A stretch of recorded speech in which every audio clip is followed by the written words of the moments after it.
If you ever travel north, past the sleeping rice fields and the mist-shrouded temples, and your train slows before entering the tunnels of Lamphan, whatever you do, do not look at the empty seat across from you.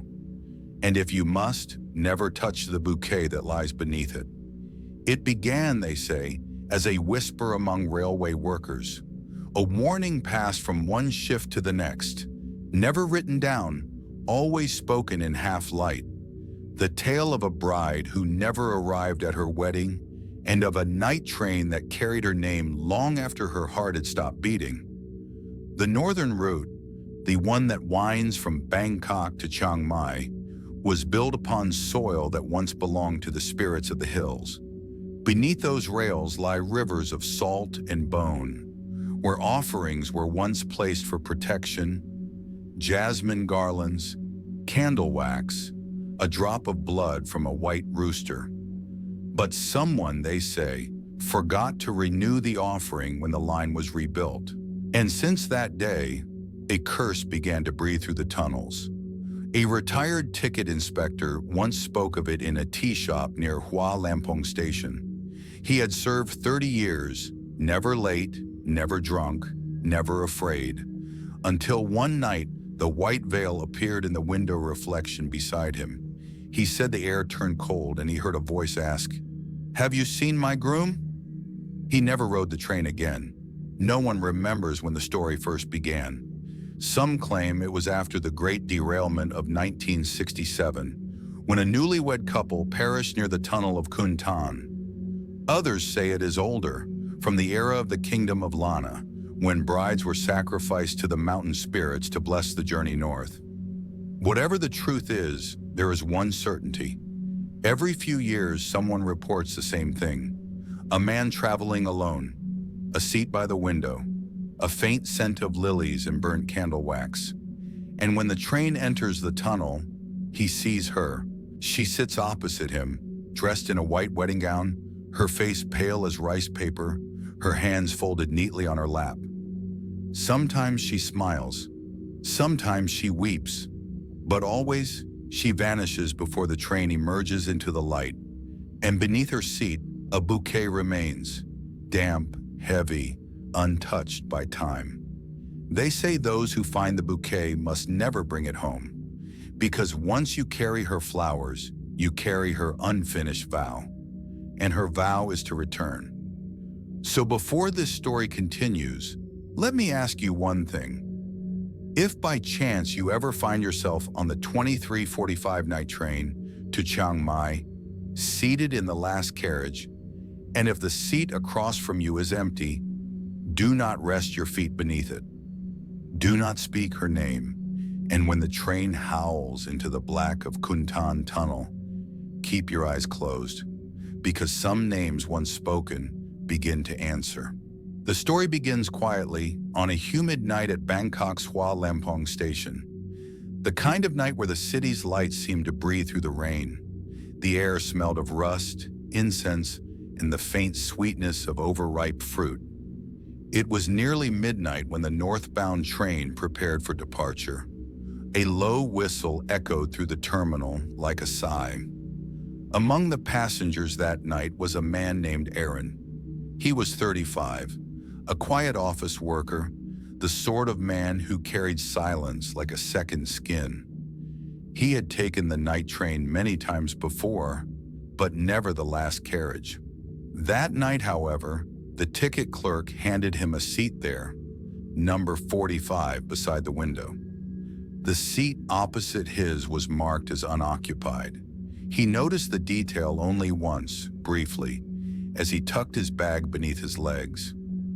Beneath the empty seat opposite, something glimmered faintly in the dim yellow light.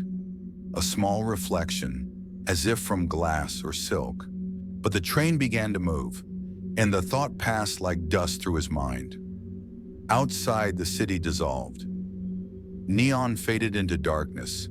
The sound of rain softened against the windows, replaced by the endless rhythm of metal on metal. Inside, most of the passengers were already asleep. The light swayed with each curve of the track. Eerie leaned his head against the window. He watched his own reflection. Tired eyes, unshaven jaw, the faint hollow beneath his cheekbones. He had been traveling north for his sister's wedding, though the joy of the occasion barely touched him. Something heavy sat in his chest, an unnamed loneliness that had grown with the years. The conductor passed through, murmuring greetings, stamping tickets. When he reached Aaron's row, he paused, glancing at the opposite seat. Then, without a word, he hesitated and lowered his voice. "Sir," he said, "if you feel uneasy, move to another place." Aaron frowned. "Why?" The conductor's eyes flickered toward the seat across from him. "That seat should not be sold." "But it's empty." "Yes," the man whispered. "It always is." He moved on before Aaron could ask anything else. The corridor lights dimmed. Somewhere near the front, a child began to cry, then fell silent. Hours passed. The train slipped deeper into the countryside, through Ayutthaya, through Lopburi, through the long, dark stretches of farmland, where even the moon seemed afraid to look down. The wheels kept singing their endless song, clatter and breath, breath and clatter. It was sometime after 2 a.m. when Aaron awoke from a half-sleep. The window had fogged over. The world outside had vanished into blackness. For a moment, he thought they had stopped, until he realized they were inside a tunnel. He sat up, rubbing his eyes. That was when he smelled it. Faint but distinct. The scent of lilies. Cold, white, overpowering, and there she was. There. Across from him sat a woman in a white gown. Her face was turned toward the window, her veil falling over her shoulders like thin smoke. Her hands were pale, her fingers still. She looked as though she had been sitting there for centuries. Aaron froze. His throat tightened. The train's rhythm faltered, as if the whole world were holding its breath. She turned her head slowly. Beneath the veil, her face was smooth, almost beautiful, but the eyes were wrong. They were too dark, too deep, like tunnels leading into another world. She spoke softly, barely moving her lips. "Have you seen my groom?" Arun could not answer. His pulse thundered in his ears. He blinked, and she was gone. The seat was empty once more. The veil had vanished. Only the faint scent of lilies remained, curling through the air like smoke from an invisible candle. Beneath the seat, he noticed something lying on the floor. A bouquet of white flowers, still wet, their stems wrapped in silk. He did not touch it. Not that night. Not until the train reached Chiang Mai at dawn, when the sunlight fell cold and colorless through the windows. By then, the bouquet was gone. Arun told no one what he saw, not his sister, not his friends. But when he boarded the return train 3 days later, he made certain to check his ticket. Seat number 45, Toa Khoi Kung. And the seat across from him, again unoccupied. The morning after his arrival in Chiang Mai was heavy with fog. The city lay still beneath a veil of gray, temples half buried in mist, orange-robed monks moving like shadows through the narrow alleys. Aaron tried to shake off the image of the woman on the train, but her eyes had followed him into waking. Every reflection, a window, a puddle, a mirror, seemed to hold a faint outline of white silk. He told himself it had been exhaustion, a trick of the mind born of sleeplessness and candlelight. Yet the scent lingered. Lilies, faint and cold, clinging to his clothes as though the air itself remembered. His sister's wedding was held 2 days later in a small temple outside the city. It should have been a joyful occasion, but Aaron felt uneasy throughout the ceremony. When the monks chanted, their low voices trembling like wind through bamboo, he caught the scent again, stronger this time. He turned toward the open doors of the hall, expecting to see flowers from the offering table carried by the breeze. But there was nothing, only a single white petal lying on the temple floor. That night he could not sleep.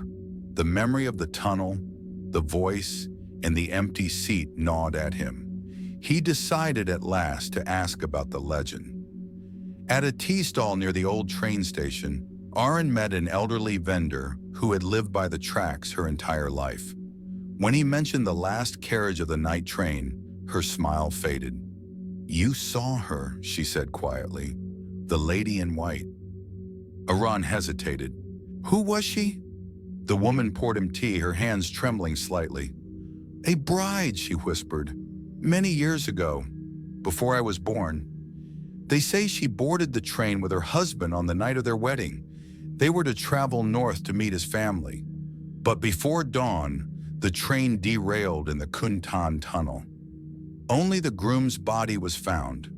The bride disappeared. No trace of her was ever recovered.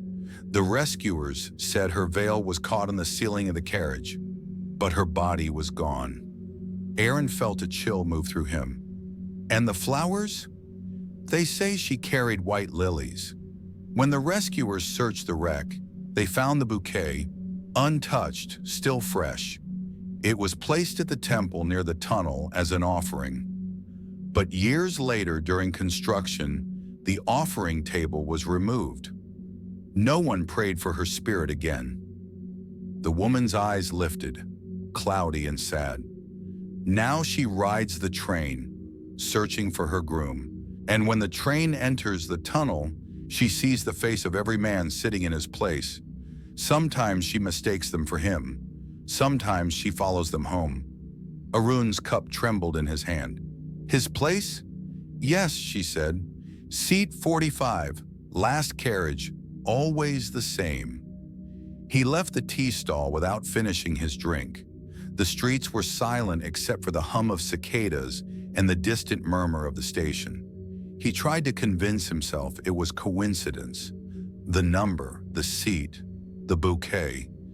Yet the unease settled deeper in his chest.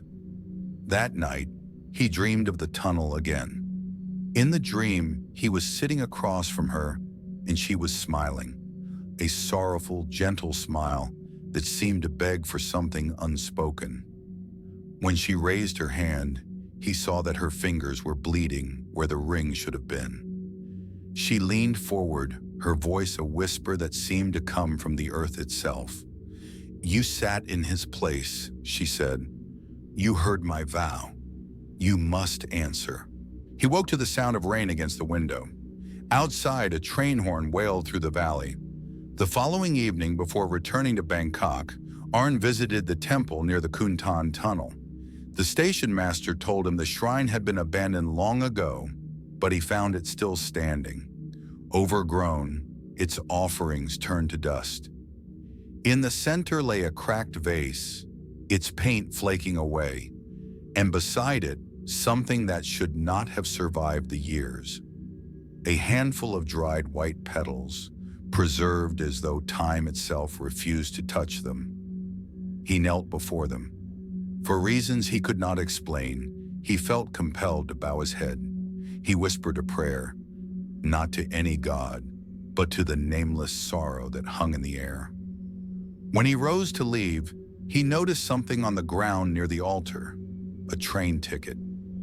Old, yellowed, the ink faded almost to nothing. He could still make out the date, November 13th, 1967, and the seat number 45. He folded it gently and placed it back on the altar. But as he turned to go, he saw her reflection in the broken glass of the shrine, the faint silhouette of a bride in white, watching him through the mist. Her lips moved. He could not hear the words, but he understood them. She wanted to go home. When Arun returned to the station that night, the sky was already the color of iron. The rain had stopped, but the clouds hung low and heavy, pressing down on the mountains. He had not planned to take the night train again, but something within him, a quiet insistence, like the pull of a tide, urged him back to the tracks. He bought his ticket without speaking. The clerk looked at him strangely when she saw the seat number. "Are you sure you want this one?" she asked. He nodded. Yes, seat 45. Her expression softened into something like pity, but she said nothing more. The train departed at 23:45. The same time, the same rhythm, the same slow ache in the air as it rolled out of Chiang Mai. Aaron sat in the same place as before, his bag at his feet, his gaze fixed on the window. Across from him, the empty seat. Beneath it, a faint shimmer of silk. He had brought an offering, a fresh bouquet of white lilies wrapped in plain paper, tied with a thread of gold. He placed it gently beneath the seat and whispered, "For peace." The train rocked softly as it began its long descent through the forests of Lamphun. Outside, the moon broke through the clouds, spilling pale light over the fields. The rhythm of the wheels lulled the passengers to sleep, one by one, until the carriage fell silent. But Arun did not sleep. He watched the mountains grow darker, the trees blur into shadow. The air grew colder. He could feel it, the same invisible stillness that had filled the tunnel before. Then the train slowed. The tunnel was near. It was called Kuntan, the longest tunnel in Thailand, carved through the heart of a mountain where monks once prayed to calm the spirits of the rock. Local tales said the first engineers who dug it had vanished, their tools found melted as if by fire, their bodies never recovered. They said the mountain had swallowed them, and that no soul entered it without leaving something behind. The light in the carriage flickered, once, twice, then dimmed to an amber glow. Arun's breath misted in the cold air. The sound of the train deepened, a hollow echo, metal against stone. The tunnel walls pressed close on either side, and there she was. The bride sat before him again, veiled, motionless, her hands folded around a bouquet of lilies. Not the one he had placed, but older, darker, petals browned with age. The fabric of her gown shimmered faintly, though no light should have reached it. She looked at him. This time her voice was soft, almost human. "You brought them back." Arun swallowed, his voice trembling. "You should rest." She tilted her head. "Rest?" Her tone was neither cruel nor kind, only empty. "My groom never came for me. The vows were spoken, but the journey was not finished. The mountain kept me." Arun felt the train lurch beneath them. The air shivered with a low groan. For a moment, he thought he saw movement in the walls. Shapes pressing out from the stone. Faces of men twisted in agony. The scent of lilies thickened until it choked him. The bride leaned closer, her veil brushing his hand. "You sat in his place," she whispered. "You heard the promise. You must finish the journey." He wanted to move, to stand, to flee, but his body would not answer. The tunnel roared around him, the sound of wind and steel tearing through the dark.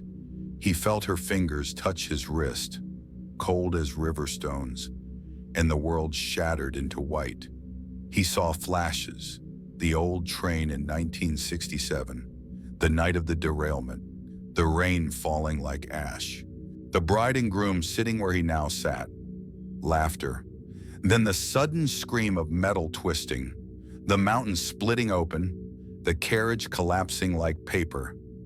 He saw her reaching for her groom, saw the beam fall between them, saw her vanish in the flood of dust and fire.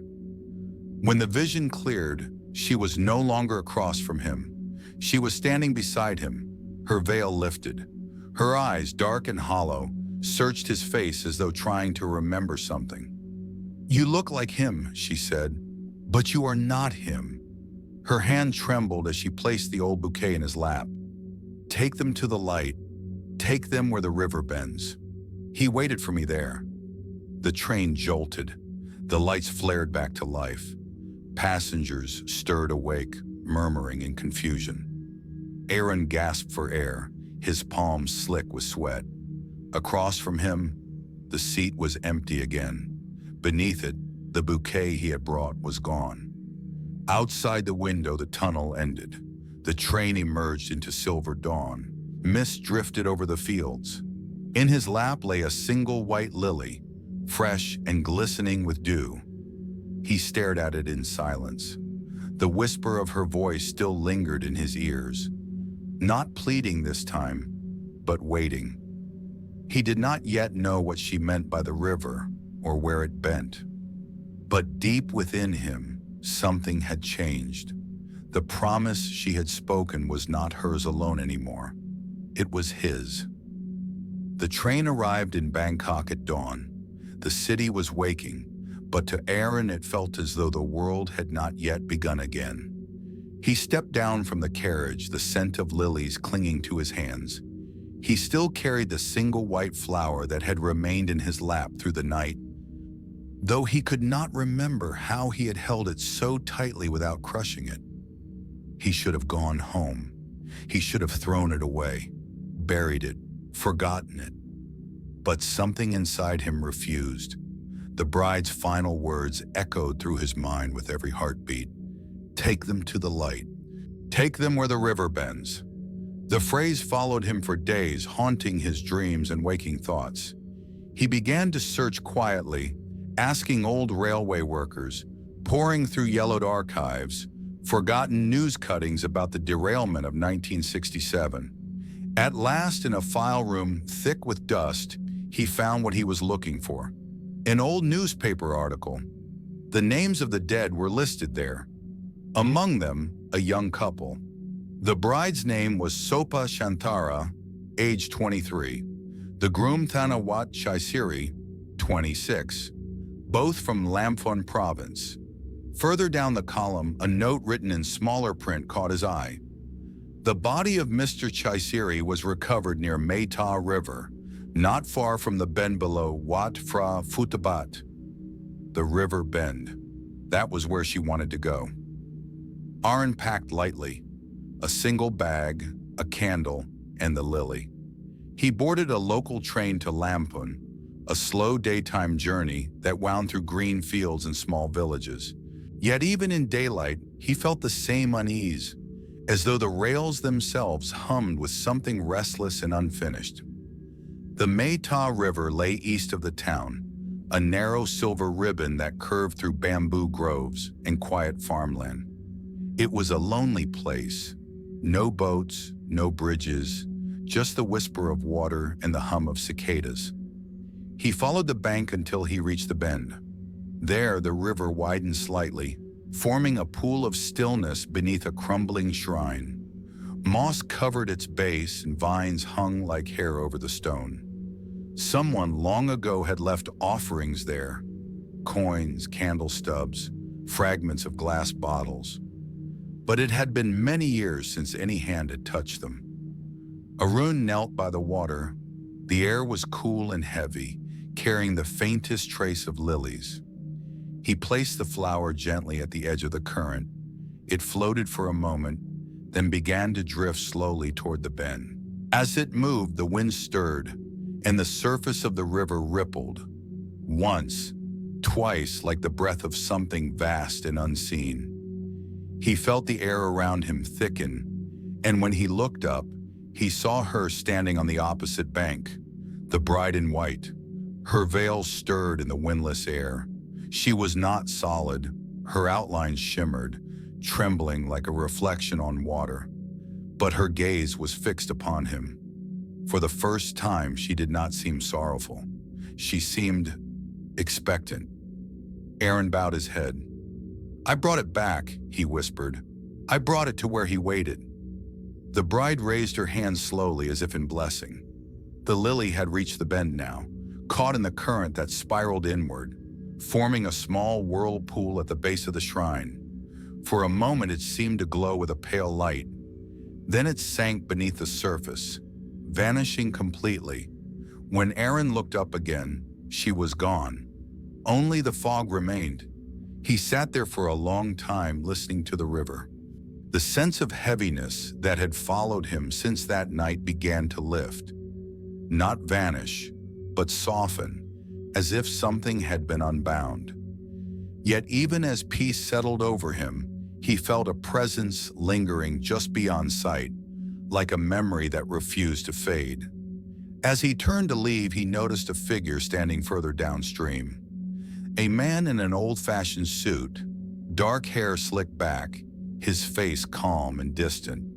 The man raised his hand, as though waving to someone across the water. Then he too disappeared. The mist thickened. The sky began to darken again, though it was still afternoon. Arun made his way back toward the town, his footsteps heavy with the weight of what he could not explain. He told himself it was done, the vow fulfilled, the spirits at peace. But that night, as he lay in the guest house near the station, he awoke to the faint rhythm of a train in the distance, slow, uneven, echoing through the hills. And through the thin curtain of sleep, he thought he heard her voice once more, soft and close. "You brought him to me, but who will bring you home?" He opened his eyes. The room was empty. The window overlooked the darkened tracks. On the table beside his bed lay another white lily, fresh with dew, its stem wrapped in gold thread. For 3 nights Arun did not sleep. He left Lamphun the following morning, telling himself he had done what was asked, that the apparition, whatever she had been, would now rest. But peace did not follow him home. It lingered just out of reach, like a sound he could almost hear but never locate. Every night the same dream returned, the river bending under pale light. 2 figures, the bride and her groom, standing side by side. She would turn to him, veil drifting like mist, and whisper the same question. "Who will bring you home?" The words followed him into waking. His apartment felt foreign now, the walls too thin, the air too still. Even the city's noise could not drown out the quiet rhythm that haunted his nights. A soft, faraway clack, clack, clack of a train running somewhere it shouldn't. At first he thought it was memory. Then one night he heard it more clearly, a train whistle echoing through Bangkok's empty streets long after the last departure had left the station. He went to the window. The moonlight cast silver across the rooftops, and in the far distance he could see the railway yard, still, silent. No trains moved, no lights shone, yet the sound continued, a single set of wheels on old tracks, rolling closer. The next morning, Arun visited Hua Lamphong station again.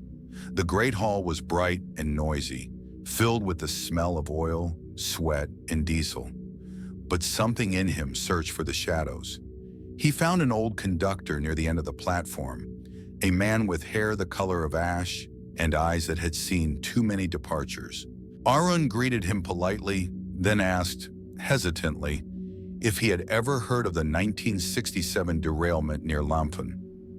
The man froze. His hand tightened around his lantern. "You've seen her," he said after a long silence. Arun didn't answer. The conductor sighed, staring down the empty line.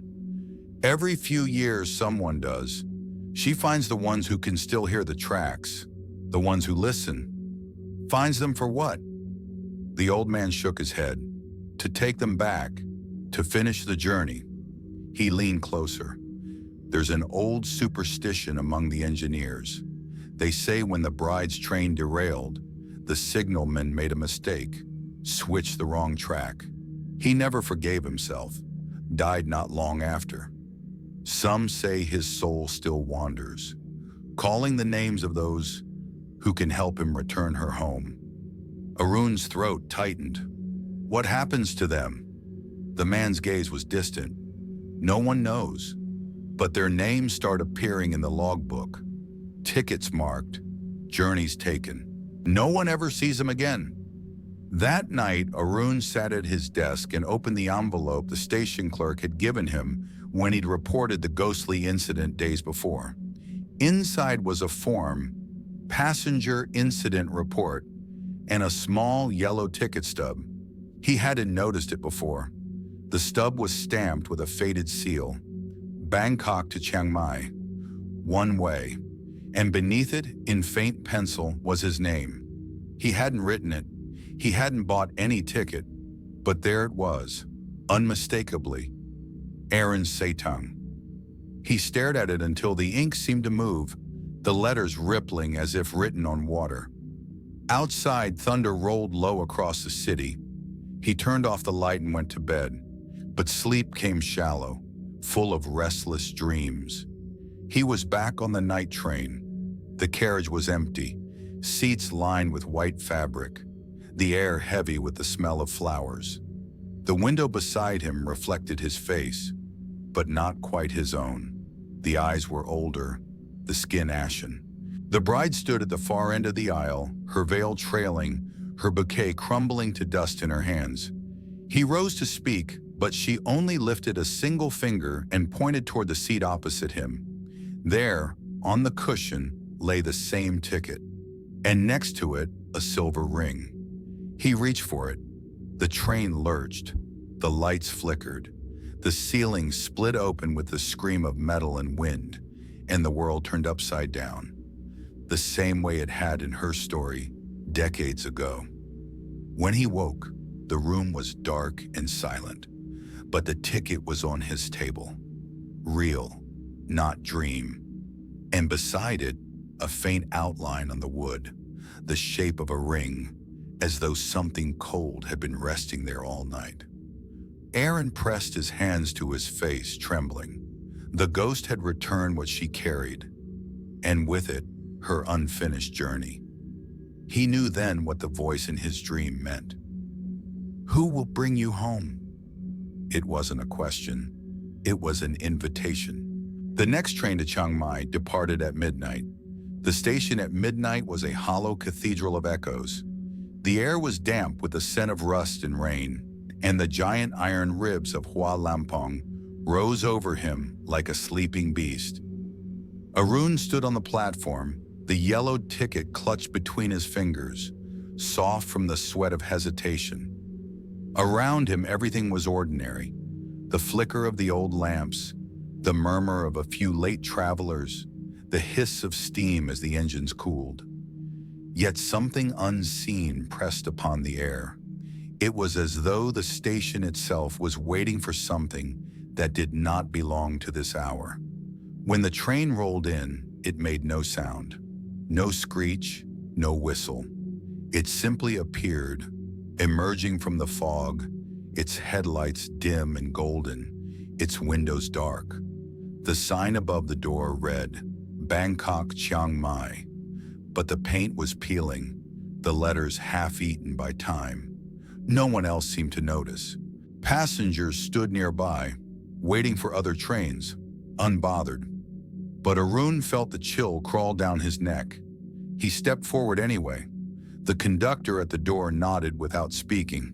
His face was obscured by shadow and his hands, pale and thin, extended toward the ticket.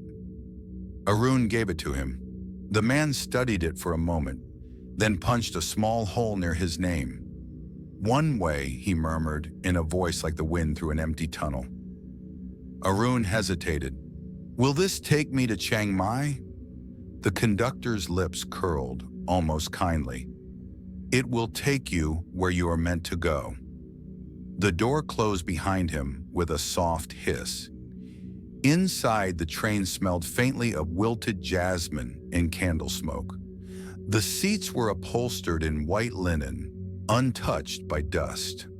He walked down the corridor, his footsteps echoing softly on the floor. Every compartment he passed was empty, until he reached the last one. There, on the opposite seat, lay the bouquet, the same one he had seen in Lamphun. Pale flowers, browned at the edges, bound by a ribbon once white but now stained with rust-colored spots. Beneath it, the faintest trace of ash marked the cushion. Arun sat down slowly. The train began to move. The city light slipped away, swallowed by darkness. Outside, the world became a blur of jungle and shadow. The rhythm of the wheels lulled him into a strange calm. Clack, clack, clack, steady, inevitable. He tried to remember why he had come, to seek closure, to return what was lost, or perhaps, somewhere deep in him, he had known from the beginning that the journey had never ended. Hours passed without measure. The lamps flickered, the air grew colder, and then the tunnel. It rose ahead like a black mouth, devouring the night. The moment the train entered it, the world vanished. No sound, no light. Only the faint whisper of a veil brushing across his shoulder. He turned. The seat opposite him was no longer empty. She was there, the bride, dressed in white that shimmered faintly like moonlit fog. Her face was hidden behind the veil, her hands folded neatly in her lap. The bouquet lay between them, petals trembling with every motion of the train. For a long while, neither spoke. When she finally lifted her head, her eyes were not hollow or monstrous. They were sad, impossibly sad, as though she had watched centuries pass and still could not rest. "You came back," she whispered. Aaron could not find his voice.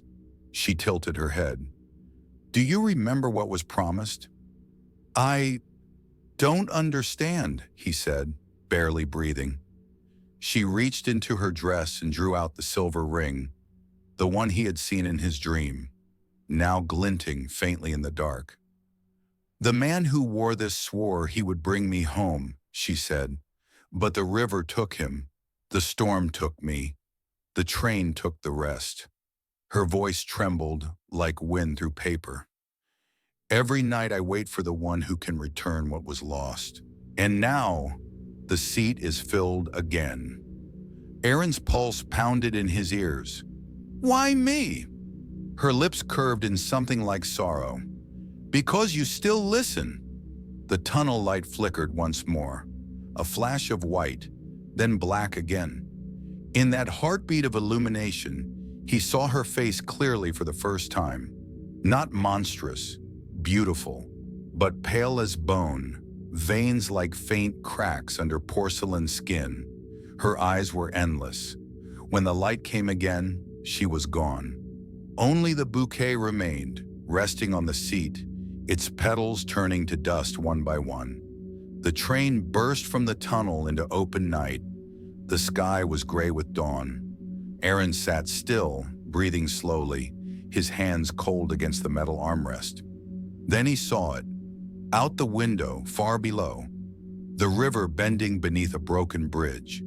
The place from her story. The train slowed, shuddering, as if time itself had bent. He stood, heart pounding.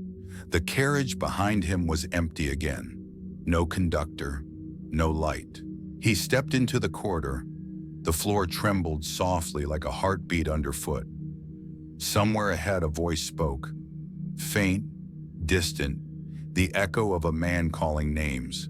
One of them was his. He followed. The voice led him through the carriages, a whisper stitched between the rhythm of the wheels, sometimes behind him, sometimes far ahead. It called his name not with force, but with the calm certainty of something that had always known he would come.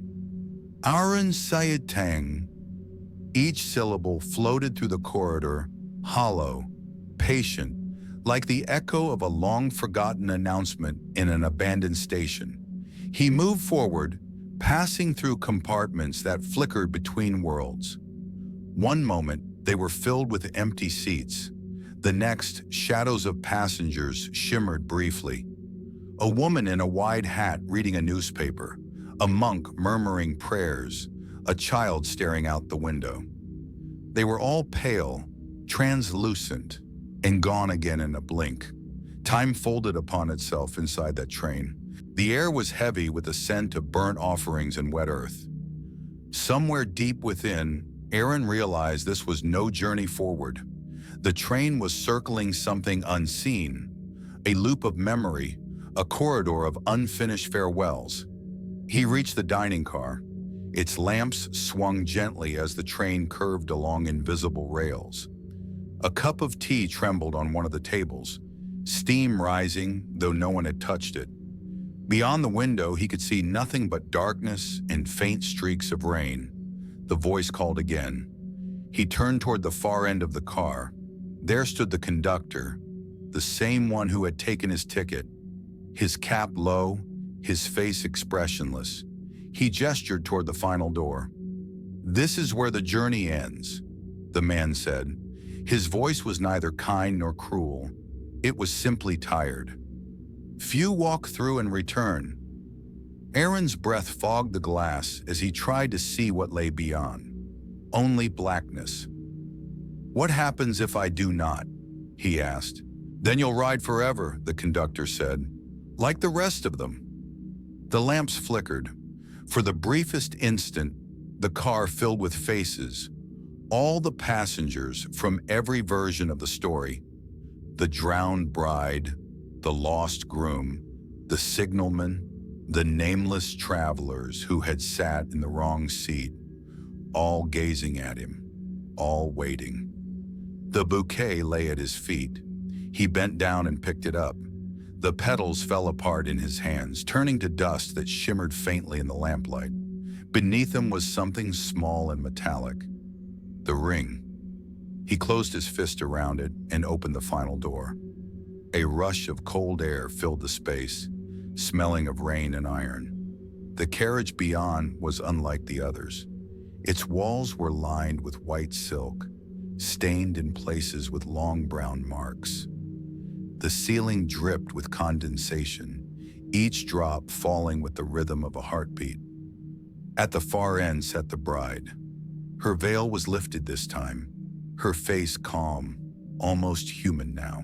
She looked at him with eyes that seemed less like orbs and more like open windows to the night itself. "You brought it?" she said softly. Aaron nodded, stepping forward. His hand trembled as he held out the ring. She took it, her touch cold as river stone. For a moment, her fingers lingered over his, and he felt, or imagined, a warmth behind that chill, a gratitude that needed no words. Then slowly, she slipped the ring onto her finger. The air changed. The trembling stopped. Outside, the sound of the train softened until it was almost nothing, only the whisper of wind over metal. Her eyes closed. Now the river can rest. Light began to fill the carriage, faint at first, then brighter, rising like dawn beneath water. The silk walls rippled, the stains dissolving into white. The world tilted. Aaron stepped back, shielding his eyes. And then, silence. When he opened them, he was standing alone on a platform under a pale morning sky. The train was gone. Only mist drifted over the tracks, and far away, a bell tolled from some unseen temple. He looked down. In his hand was no ticket, no bouquet, only a single white petal, dry and fragile. A breeze carried it away. He turned. Behind him, a station sign stood crooked and old. Lament. The letters were worn to ghosts. For a moment, he thought he saw her reflection in the glass of the waiting hall. The faint outline of the bride, her veil lifting in a wind that did not exist. But when he blinked, she was gone. He walked out into the empty road. The sun was rising, golden and quiet. Somewhere far behind, he heard the echo of wheels on distant rails. Slow, steady, eternal. And perhaps if someone were to board that same night train again, somewhere between Bangkok and Chiang Mai, when the car lights flicker and the tunnel swallows the world, they might see her too, the white bride sitting by the window, her bouquet of wilted flowers on her lap. She does not harm, she only waits for the next traveler who sits in the wrong seat. And if one night you find yourself on that train and a woman in white lifts her veil to ask your name, do not answer, just look away, because the ones who answer never arrive at the last stop.